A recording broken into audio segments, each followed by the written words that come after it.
Hala, hala guys, hala. Paanong nangyari yun? Hala, bigla na lang nabura. Oh my god. Hello po guys, so nandito na naman po yung ating YouTube channel ko. Hala guys, grabe. So tignan nyo to guys, oh my god.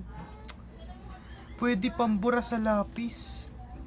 Oh my god, kasi nung hindi to naka-video, bigla ko na lang inisipan na sinulat ko muna yan sa papel. Bigla na lang kinuskus ko dito sa papel, biglang nagbura. Ayan no, grabe. Oh my god, gamit lang ang kanyang rubber, nabubura. So pwede kaya to gamitin sa ano, pag nagkakamali ka, magbuburahin mo. Ang galing. Ang galing guys.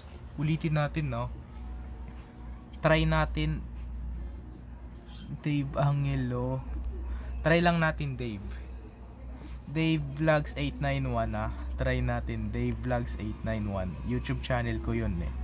Try lang natin Dave Vlogs 891 at saka burahin natin. Tingnan mo to ah. Tingnan mo to. Wait lang. Kasi baka maisog yung bond paper eh.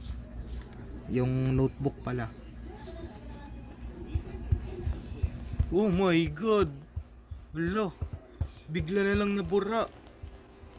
Pwede gamitin to sa ano, sa lapis. Itong gulong, gawa lang talaga sa gulong eh. Ang tawag dito eraser wheels. Oh my god. Eraser wheels. Ay hindi pala. Eraser wheels. Nagkamali tayo ng spelling. Eraser wheels. Alang galing talaga, napakagaling. Eraser wheels. Galing. Oh, ayan po guys. So dito na lang po tatapusin ang ating video vlog guys. So i-like and share and subscribe mo ko guys para lagi kayo updated sa susunod ko na video na in-upload. So bukas kasi guys may pasok tayo. Kasi gaganina ay wala tayong pasok kasi ano, si teacher ay nag-exam na muna. May pinuntahan kasi siya eh. Kaya bukas ay may pasok na rin tayo. So sana meron na. At saka dadalhin natin to. Papakita ko sa kaklasmate ko to.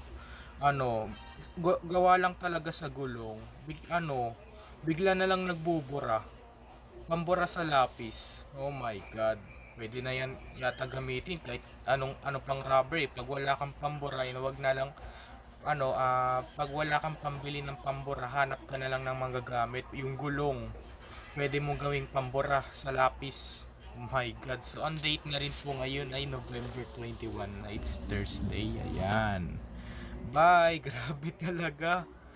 Ang tinawag na lang natin ay eraser wheels. Oh my god.